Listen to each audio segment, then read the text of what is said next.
दोस्तों आइए जानते हैं हजारों वर्ष पहले ही रचित सनातन धर्म के महान ग्रंथ सूर्य सिद्धांत में दिए गए समय के विवरण के बारे में। सनातन धर्म में समय गणना की 5 अंग वार, तिथि, नक्षत्र, योग और करण ही पंचांग कहलाते हैं। सूर्य सिद्धांत के पहले अध्याय के श्लोक नंबर 11 से 23 में सनातन समय चक्र का विवरण मिलता है, जिसके अनुसार समय अवधि श्वास अथवा प्राण से शुरू होता है और 6 श्वास का एक विनाड़ी कहलाता है, जबकि 60 श्वास से एक नाड़ी बनती है। 60 नाड़ियों से एक दिवस, जिसमें दिन और रात आते हैं। 30 दिवसों का एक मास अथवा महीना बनता है। 12 महीनों का एक वर्ष होता है तथा मानव का एक वर्ष देवताओं का एक दिवस होता है, जिसे दिव्य दिवस कहते हैं। इस प्रकार मानव का 360 सौर वर्ष, देवताओं का एक वर्ष होता है।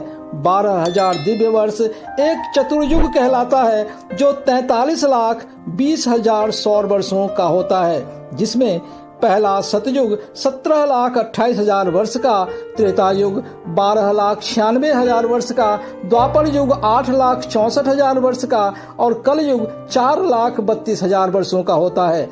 इन सभी का छठा भाग उषा काल और संध्या काल होता है।